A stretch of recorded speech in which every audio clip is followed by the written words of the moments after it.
ಗುಲ್ಬರ್ಗದ citizens forum ವತಿಯಿಂದ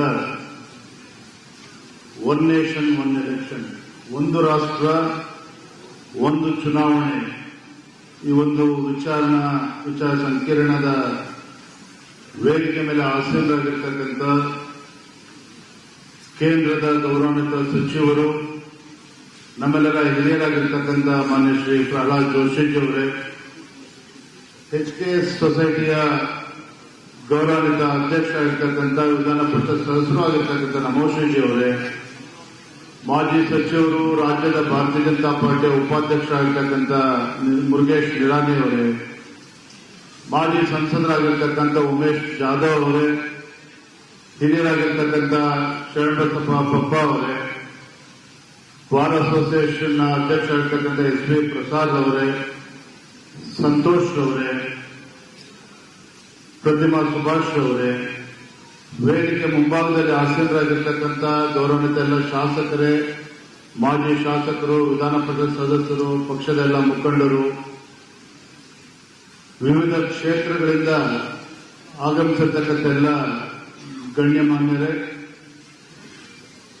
ವಿದ್ಯಾರ್ಥಿನಿಯರೇ,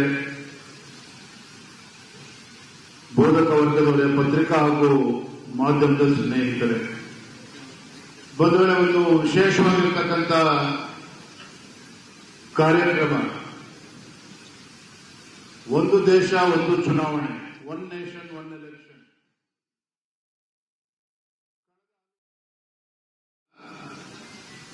ಈ ವಿಚಾರದ ಬಗ್ಗೆ ಸಾಕಷ್ಟು ಚರ್ಚೆಗಳು ನಡೀತಾ ಇದೆ.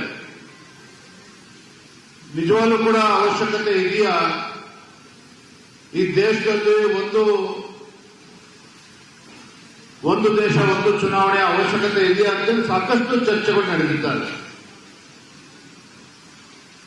ನಮ್ಮ ಒಂದು ಪಕ್ಷದೊಂದು ಮ್ಯಾನಿಫೆಸ್ಟೋನಲ್ಲೂ ಸಹ ಈ ಒಂದು ಅಂಶಕ್ಕೆ ಹೆಚ್ಚು ಒತ್ತನ್ನು ಕೂಡ ನಾವು ಹಿಂದಿನಲ್ಲೂ ಕೂಡ ನಾವು ನೀಡಿಕೊಂಡು ಬಂದಿದ್ದೇವೆ. ಆದರೆ ನಾನು ಇವತ್ತು ಸಿಟಿಜನ್ಸ್ ಫೋರಂ ಈ ವೇದಿಕೆಯಲ್ಲಿ ಶಿಕಾರಿಪುರ ಕ್ಷೇತ್ರದ ಶಾಸಕನಾಗಿ ಅಲ್ಲ, ಅಥವಾ ಭಾರತೀಯ ಜನತಾ ಪಾರ್ಟಿ ಅಧ್ಯಕ್ಷನಾಗೂ ಕೂಡ ಅಲ್ಲ, ಒಬ್ಬ ಕ್ರಿಯಾಶೀಲ ಭಾರತೀಯನಾಗಿ ನಿಜವಾಗ್ಲೂ ಕೂಡ ಅದರ ಅವಶ್ಯಕತೆ ಇದೆಯಾ ಅನ್ನೋದನ್ನ ನಾವಿವತ್ತು ಚರ್ಚೆ ಮಾಡಬೇಕಾಗಿದೆ. ಆತ್ಮೀಯರಾಗಿರ್ತಕ್ಕಂಥ ನಮೋಶ್ ಹೇಳಿದಾಗೆ, ಸ್ವಾತಂತ್ರ್ಯ ನಂತರದಲ್ಲಿ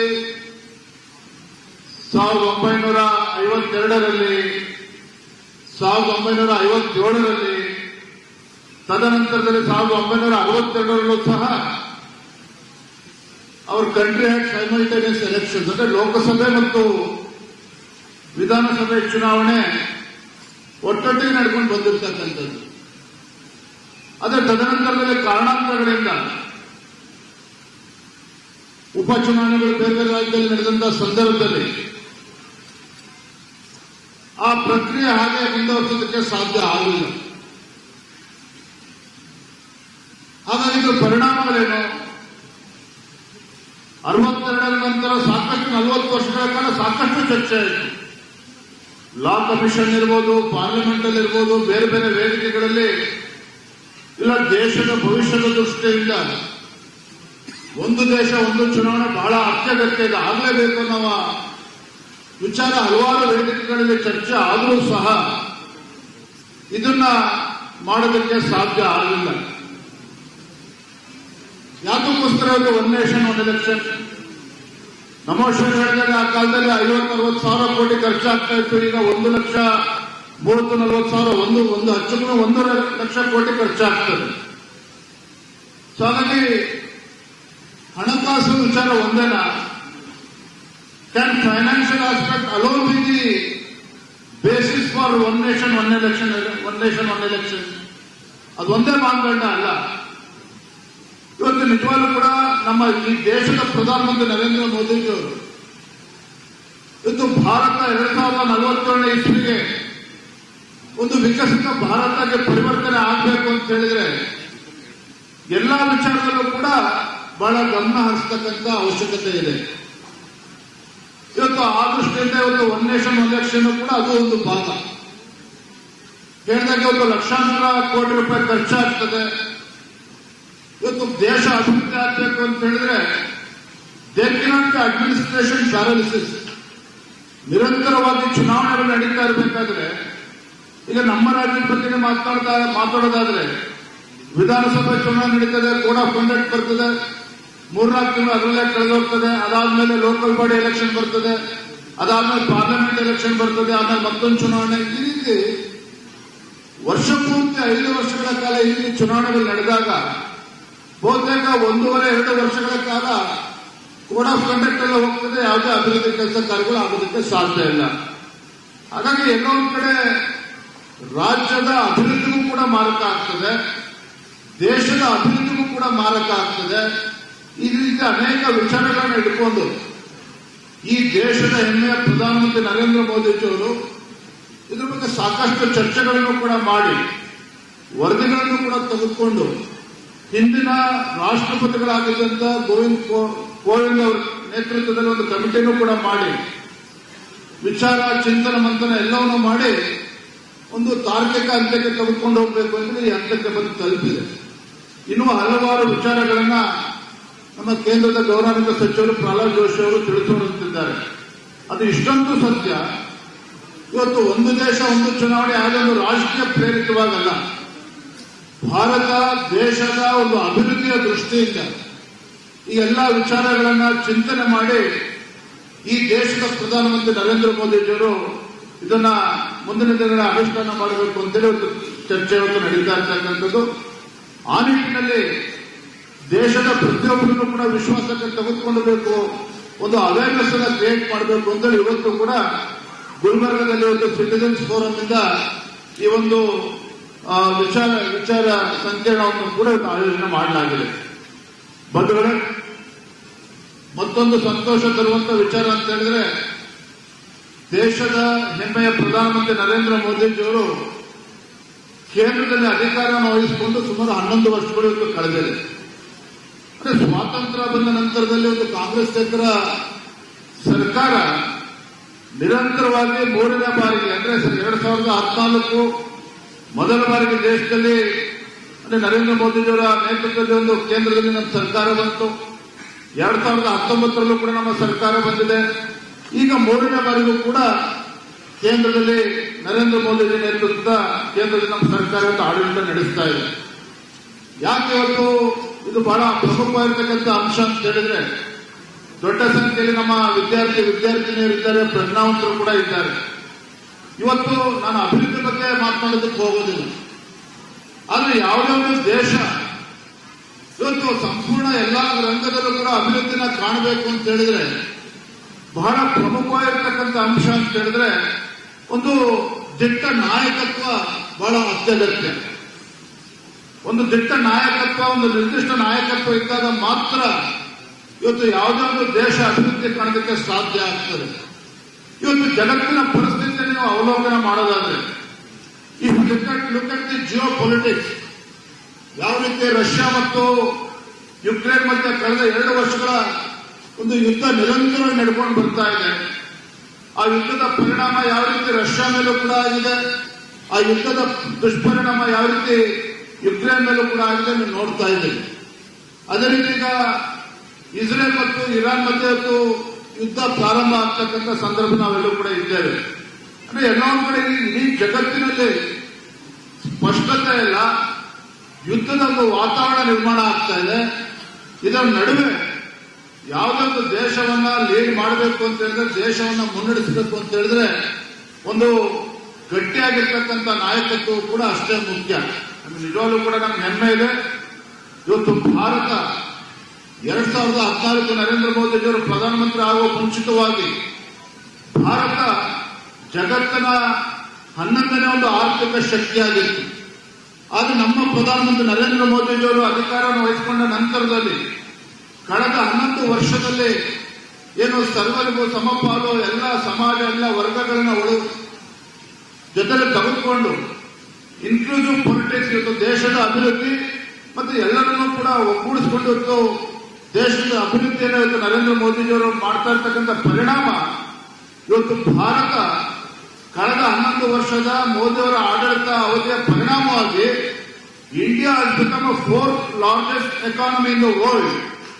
ಭಾರತ ಜಗತ್ತಿನ 4ನೇ ಒಂದು ದೊಡ್ಡ ಆರ್ಥಿಕ ಶಕ್ತಿಯಾಗಿ ಹೊರಹೊಮ್ಮಿದೆ ಅಂತ ಹೇಳಿದ್ರೆ ಅದಕ್ಕೆ ನರೇಂದ್ರ ಮೋದಿಜಿಯವರ ನಿಲುವುಗಳು, ಅವರ ಒಂದು ಈ ದೇಶವನ್ನ ಯಾರು ಕೂಡ ಮಾತನ್ನ ಹೇಳ್ತಾ ಇರ್ತಾರೆ. ನಾನು ಈ ದೇಶದ ಪ್ರಧಾನಮಂತ್ರಿ ಅಲ್ಲ, ಈ ದೇಶದ ಪ್ರಧಾನ ಸೇವಕ ಅನ್ನೋ ಮಾತನ್ನ ಹೇಳ್ತಾರೆ. ಮತ್ತೊಂದು ಮಾತು ಹೇಳ್ತಾರೆ, ಇವತ್ತು ನಮ್ಮ ದೇಶದಲ್ಲಿ ಒಂದು ಕಡೆ ಬಡವರು, ಇನ್ನೊಂದು ಕಡೆ ರೈತರು, ಮಹಿಳೆಯರು ಮತ್ತೆ ಯುವಕರು, ಇವು 4 ಜಾತಿಗಳು ಅಂತೇಳಿ ಪ್ರಧಾನಮಂತ್ರಿ ಯಾರು ಕೂಡ ಉಲ್ಲೇಖ ಮಾಡ್ತಾ ಇರ್ತಾರೆ. ಮಹಿಳೆಯರು, ಯುವಕರು, ಬಡವರು ಮತ್ತು ರೈತರು. ದೇಶ ಅಥವಾ ರಾಜ್ಯದ ಯಾವುದೇ ಸರ್ಕಾರಗಳು ಈ 4 ವರ್ಗಗಳಿಗೆ ನೀತಿಗಳನ್ನು ತಂದಾಗ ಮಾತ್ರ, ಅದಕ್ಕೆ ಪೂರಕವಾಗಿ ನೀತಿಗಳನ್ನ ಅನುಷ್ಠಾನ ಮಾಡಿದಾಗ ಮಾತ್ರ ಯಾವುದೋ ಒಂದು ರಾಜ್ಯ ಅಥವಾ ದೇಶ ಅಭಿವೃದ್ಧಿ ಆಗೋದಕ್ಕೆ ಸಾಧ್ಯ ಅನ್ನೋದನ್ನ ಪ್ರಧಾನಮಂತ್ರಿ ಪದೇ ಪದೇ ಉಲ್ಲೇಖ ಮಾಡ್ತಾ ಇರ್ತಾರೆ. ಹಾಗಾಗಿ ಇದೆಲ್ಲರ ನರೇಂದ್ರ ಮೋದಿಜಿಯವರ ದೂರದೃಷ್ಟಿತ್ವ, ಒಂದು ಗಟ್ಟಿ ನಾಯಕತ್ವದ ಪರಿಣಾಮವಾಗಿ ಆಪರೇಷನ್ ಸಿಂಧೂರ್ ಇರ್ಬೋದು, ಎಲ್ಲವನ್ನೂ ಕೂಡ ತಾವೆಲ್ಲರೂ ಕೂಡ ನೋಡಿದ್ದೀರಿ, ಕೇಳಿದ್ದೀರಿ, ಯಾವ ರೀತಿ ನಮ್ಮ ದೇಶ ದಾಪುಗಳು ಆಗ್ತಾ ಇದೆ ಅನ್ನೋದನ್ನ. ಇದರ ಪರಿಣಾಮನೇ ಇವತ್ತು ಭಾರತ ಅಂತ ಹೇಳಿದ್ರೆ ಜಗತ್ತಿನಲ್ಲಿ ಯಾರೂ ಕೂಡ ಗೌರವ ಕೊಡ್ತಾ ಇರಲಿಲ್ಲ. ಆದ್ರೆ ಇವತ್ತು ಮೋದಿಜಿ ಅವರ ನಾಯಕತ್ವದ ಪರಿಣಾಮವಾಗಿ ಇವತ್ತು ಜಗತ್ತಿನ ಯಾವುದೇ ರಾಷ್ಟ್ರಕ್ಕೆ ಹೋದ್ರೂ ಕೂಡ ಭಾರತೀಯರು ಅಂತ ಹೇಳಿದ್ರೆ ಅವರಿಗೆ ಜಗತ್ತಿನಲ್ಲಿ ಇವತ್ತು ಗೌರವ ಸಿಗ್ತಕ್ಕಂಥ ಒಂದು ಸಂದರ್ಭ ಸೃಷ್ಟಿಯಾಗಿದೆ ಅಂತ ಹೇಳಿದ್ರೆ ಅದು ನರೇಂದ್ರ ಮೋದಿಜಿಯವರ ನಾಯಕತ್ವ ಅನ್ನೋದನ್ನ ಈ ಸಂದರ್ಭದಲ್ಲಿ ಹೇಳ್ತಾ ತುಂಬಾ ಸಂತೋಷ ಆಗಿದೆ. ಇಂಥ ಒಂದು ವಿಚಾರವನ್ನ, ಒಂದು ಚಿಂತನವನ್ನು ನಡಿಬೇಕು ಅಂತೇಳಿ ನಮ್ಮ ನಮೋಶ್ವರ್ ಇವತ್ತು ನಮ್ಮ HK ಸೊಸೈಟಿನಲ್ಲಿ ಆಯೋಜನೆ ಮಾಡಿರ್ತಕ್ಕಂಥ ತುಂಬಾ ಸಂತೋಷ ಅಂತ ಹೇಳ್ತಾ ಕೊನೆಯದೇ ಒಂದು ಮಾತನ್ನ ಹೇಳಿ ನಾನು ಮಾತನ್ನು ಮುಗಿಸ್ತೇನೆ. ದೊಡ್ಡ ಸಂಖ್ಯೆಯಲ್ಲಿ ನಮ್ಮ ವಿದ್ಯಾರ್ಥಿಗಳು ಕೂಡ ತಾವಿದ್ದೇವೆ. ಇವತ್ತು ನಮ್ಮ ಜೀವನದಲ್ಲಿ ನಾವು ಮತ್ತೊಬ್ಬರಿಗೆ ಮಾದರಿಯಾಗಿರ್ಬೇಕಾ ಅಥವಾ ಎಚ್ಚರಿಕೆ ಆಗಿರ್ಬೇಕಾ ಅನ್ನೋದು ಪ್ರಶ್ನೆ. ಇವತ್ತು ನಾವು ಹಿಟ್ಲರ್ ಬಗ್ಗೆನೂ ಕೂಡ ಕೇಳಿದ್ದೇವೆ, ಸರ್ ಎಂ ವಿಶ್ವೇಶ್ವರಯ್ಯ ಬಗ್ಗೆನೂ ಕೂಡ ನಾವು ಕೇಳಿದ್ದೇವೆ. ಆದ್ರೆ ನಾವು ಇಂದಿನ ಯುವ ಪೀಳಿಗೆ ಏನಿದೆ, ಯಾರ ಆದರ್ಶವನ್ನ ಪರಿಪಾಲನೆ ಮಾಡಬೇಕು ಅನ್ನೋದನ್ನು ಕೂಡ ನಾವಿತ್ತು ಗಮನಿಸಬೇಕಾಗಿದೆ. ಒಂದು ಪುಟ್ಟ ಕಥೆಯನ್ನ ನಾನು ಹೇಳಿ ಮಾತನ್ನ ಮುಗಿಸ್ತೇನೆ. ಒಂದು ಊರಿನಲ್ಲಿ ಹಾಗೆ ಎಲ್ಲ ಯಾರೋ ಒಬ್ಬ ಅಚಾನಕ್ ಆಗಿ ಆತ್ಮಹತ್ಯೆ ಮಾಡ್ಕೊಳ್ತಕ್ಕಂಥ ಪ್ರಯತ್ನ ಮಾಡ್ತಾನೆ, ಬಾವಿ ಹಾರ್ತಾನೆ. ಎಲ್ಲ ಊರ್ ಜನ ಎಲ್ಲ ಸೇರ್ಕೊಂಡಿರ್ತಾರೆ. ಊರ್ ಜನ ಎಲ್ಲ ಸೇರ್ಕೊಂಡು ಬಾವಿ ಸುತ್ತ ನಿಂತಿರ್ತಾರೆ. ಯಾರೋ ಒಬ್ಬ ಆತ್ಮಹತ್ಯೆ ಮಾಡ್ಕೋಬೇಕು ಅಂತೇಳಿ ಬಾವಿ ಹಾರ್ಕೊಂಡಿರ್ತಾನೆ. ಯಾರು ಕೂಡ ಅವನನ್ನು ಬಚಾಯಿಸತಕ್ಕಂಥ ಪ್ರಯತ್ನ ಮಾಡೋದಿಲ್ಲ. ಅಷ್ಟೊತ್ತಿಗೆ ಒಬ್ಬ ಹುಡುಗ ಓಡ್ ಬರ್ತಾನೆ, ಒಬ್ಬ ಯುವಕ ಓಡ್ ಬಂದು ನೋಡ್ತಾನೆ. ಒಬ್ಬ ಹುಡುಗ ಬಿದ್ದು ಆತ್ಮಹತ್ಯೆಗೆ ಪ್ರಯತ್ನ ಮಾಡ್ತಾ ಇರ್ತಾನೆ. ಯಾರಲ್ಲಿ ಬಿದ್ದಿರೋದು ಅಂತ ಹೇಳ್ತಾರೆ. ಅವ್ರು ಜನ ಹೇಳ್ತಾರೆ, ಇಂಥ ವ್ಯಕ್ತಿ ಆತ್ಮಹತ್ಯೆ ಮಾಡ್ಕೊಳ್ಳೋ ಪ್ರಯತ್ನ ಮಾಡ್ತಾ ಇದ್ದಾನೆ ಅಂತ ಹೇಳಿದಾಗ ಈ ಯುವಕನಿಗೆ ಗಾಬರಿ ಆಗುತ್ತೆ. ಒಂದು ಕ್ಷಣನೂ ಕೂಡ ಯೋಚನೆ ಮಾಡಿದ್ರೆ ಅವನು ಕೂಡ ಬಾವಿಗೆ ಹಾರ್ಕೊಳ್ತಾನೆ. ಬಾವಿಗಾರಿ ಯಾರು ಆತ್ಮಹತ್ಯೆ ಮಾಡ್ಕೊಳ್ತಕ್ಕಂಥ ಪ್ರಯತ್ನ ಮಾಡ್ತಾರೆ ಅವನನ್ನ ಮೇಲೆತ್ತಿ ತರ್ತಕ್ಕಂಥ ಕೆಲಸ ಮಾಡ್ತಾನೆ. ಅವನ ಮೇಲೆ ತಗೊಂಡ್ಬರ್ತಾನೆ, ಅವ್ನ ಪ್ರಾಣವನ್ನ ಉಳಿಸ್ತಾನೆ. ಎಲ್ಲರೂ ಕೂಡ ಸಂತೋಷ ಆಗುತ್ತೆ. ಎಲ್ಲರನ್ನ ಯುವಕರಿಗೆ ಶಬಾಷ್ಟಿಗೆ ಕೊಡ್ತಾನೆ. ಬಲೆ ಮೆಚ್ಚಿದ ಕಡೆ ನಿನ್ನ ನಾವೆಲ್ಲರೂ ನಿಂತ್ಕೊಂಡು ನೋಡ್ತಾ ಇದ್ವಿ, ಅದನ್ನ ಅವ್ನ ಪ್ರಾಣ ಉಳಿಸ್ಬಿಟ್ಟೆ, ನಿಮ್ಗೆ ತುಂಬಾ ಸಂತೋಷ ಆಯ್ತು ಅಂತ ಹೇಳ್ತಾರೆ. ಅವಾಗ ಹುಡುಗ ಹೇಳ್ತಾನೆ, ಯುವಕ ಅವನ ಪ್ರಾಣ ಉಳಿಸ್ಲಿಲ್ಲ ಅಂತ ಹೇಳಿದ್ರೆ ನನ್ನ ಪ್ರಾಣ ಹೋಗ್ಬಿಡ್ತಿತ್ತು, ಅದಕ್ಕೋಸ್ಕರ ಪ್ರಾಣ ಉಳಿಸ್ದೆ ಅಂತ ಹೇಳ್ತಾನೆ. ಎಲ್ರಿಗೂ ಆಶ್ಚರ್ಯ ಆಗುತ್ತೆ. ಅಲ್ಲಪ್ಪ ಅವ್ನು ಯಾರು ಆತ್ಮಹತ್ಯೆ ಮಾಡ್ಕೋಬೇಕು ಅಂತಿದ್ದ, ಅವನ್ ಪ್ರಾಣ ಹೋದ್ರೆ ನಿನ್ಯಾಕೆ ಪ್ರಾಣ ಹೋಗ್ತಿತ್ತು ಅಂತ ಕೇಳ್ತಾರೆ. ಅದಕ್ಕೆ ಅವ್ನು ಯುವಕ ಹೇಳ್ತಾನೆ, ಕಳೆದ ತಿಂಗಳು 5 ಲಕ್ಷ ರೂಪಾಯಿ ಸಾಲ ಕೊಟ್ಟಿದ್ದೆ ಅವನಿಗೆ, ಅವನೇನಾದ್ರು ನೀರಲ್ಲಿ ಮುಳುಗಿ ಸತ್ತೋಗ್ಬಿಟ್ಟಿದ್ರೆ ಮರುಕ್ಷಣ ನಾನು ಕೂಡ ಬಾವಿಗೆ ಹಾರಬೇಕಿತ್ತು, ನಾನು ಕೂಡ ಪ್ರಾಣ ಕಳ್ಕೊಬೇಕಾಗಿತ್ತು. ಹಾಗಾಗಿ ಅವ್ನು ಪ್ರಾಣ ಉಳಿಸ್ದೆ ಅನ್ನೋ ಮಾತನ್ನ ಹೇಳ್ತಾನೆ. ಬಂಧುಗಳು, ಯಾಕೆ ಮಾತನ್ನ ಹೇಳ್ತಾನೆ ಅಂತಂದ್ರೆ, ನಾವು ಮನುಷ್ಯರು ಅಂತಕ್ಕಂಥವ್ರು ಬಹಳ ಸ್ವಾರ್ಥಿಗಳಾಗಿದ್ದೇವೆ. ಎಲ್ಲರೂ ಕೂಡ ಕಣ್ಣು, ಮೂಗು, ಕೈ, ಕಾಲು ಎಲ್ಲರೂ ಕೂಡ ಇರ್ತದೆ. ಕೈ, ಕಾಲು, ಕಣ್ಣು, ಮೂಗು ಇದ್ದು ಮಾತ್ರಕ್ಕೆ ಅವ್ರು ಮನುಷ್ಯ ಅನ್ನೋದಕ್ಕೆ ಸಾಧ್ಯ ಆಗೋದಿಲ್ಲ. ಮನುಷ್ಯನಲ್ಲಿ ಮನುಷ್ಯತ್ವವನ್ನು ರೂಢಿಸಿಕೊಂಡಾಗ ಮಾತ್ರ ಅವನಿಗೆ ಮನುಷ್ಯ ಅಂತ ಹೇಳಲಿಕ್ಕೆ ಸಾಧ್ಯ ಆಗ್ತದೆ. ಅದಕ್ಕೆ ನಾನು ಹೇಳಿರ್ತಕ್ಕಂಥ ಇವತ್ತು ಯಾರು ನಮಗೆ ಬದುಕಿನಲ್ಲಿ ಮಾದರಿ ಆಗಬೇಕು. ಇವತ್ತು ಹಿಟ್ಲರು ಕೂಡ ನೋಡಿದ್ದೇವೆ, ಸರ್ ಎಂ ವಿಶ್ವೇಶ್ವರಯ್ಯನೂ ಕೂಡ ನೋಡಿದ್ದೇವೆ. ಅದೇ ರೀತಿ ನಮ್ಮ ಪ್ರಧಾನಮಂತ್ರಿ ನರೇಂದ್ರ ಮೋದಿಜಿಯವರನ್ನು ಕೂಡ ನಾವು ನೋಡ್ತಾ ಇದ್ದೇವೆ. ಹಾಗಾಗಿ ನಮ್ಮ ಜೀವನದಲ್ಲಿ ಯಾರನ್ನು ನಾವು ಆದರ್ಶ ವ್ಯಕ್ತಿ ಅಂತ ನಾವು ಗುರುತಿಸ್ಕೋಬೇಕು. ಭಗವಂತ ನಮಗೆ ಬುದ್ಧಿ ಕೊಟ್ಟಿದ್ದಾನೆ, ಜ್ಞಾನವನ್ನು ಕೊಟ್ಟಿದ್ದಾನೆ. ಅದೆಲ್ಲವನ್ನು ಕೂಡ ಅರ್ಥ ಮಾಡಿಕೊಂಡು ಇವತ್ತು ನಮ್ಮ ವಿದ್ಯಾರ್ಥಿನಿಯರು ತಾವೇನಿದ್ದೀರಿ, ನಮ್ಮ ತಂದೆ ತಾಯಂದರಿಗೆ ಭಾರ ಆಗದ ರೀತಿಯಲ್ಲಿ, ಸಮಾಜಕ್ಕೆ ಭಾರ ಆಗದ ರೀತಿಯಲ್ಲಿ ಒಂದು ಸ್ವಾಭಿಮಾನದಿಂದ ನಾವೆಲ್ಲರೂ ಕೂಡ ಬಾಳಿ ಬದುಕೋಣ ಅನ್ನೋ ಮಾತನ್ನು ಹೇಳ್ತಾ ತುಂಬಾ ಸಂತೋಷ ಆಗಿದೆ. ಇಷ್ಟೊಂದು ಸುಂದರವಾಗಿರ್ತಕ್ಕಂಥ ಅರ್ಥಪೂರ್ಣವಾಗಿರ್ತಕ್ಕಂಥ ಕಾರ್ಯಕ್ರಮವನ್ನ ಆಯೋಜನೆ ಮಾಡಿರ್ತಕ್ಕಂಥ ನಮೋಶ್ರೀಜಿ ಅವರಿಗೆ, HK ಸೊಸೈಟಿ ಎಲ್ಲ ಸಿಬ್ಬಂದಿ ವರ್ಗದವರಿಗೆ, ಎಲ್ಲ ಸದಸ್ಯರಿಗೆ ಈ ಸಂದರ್ಭದಲ್ಲಿ ವಂದನೆ, ಅಭಿನಂದನೆಯನ್ನು ಸಲ್ಲಿಸ್ತಾ ನನ್ನ ಮಾತುಗಳಿಗೆ ವಿರಾಮಗಳನ್ನು ಹೇಳ್ತೇನೆ. ನಮಸ್ಕಾರ. ಜೈ ಹಿಂದ್, ಜೈ ಭಾರತ್.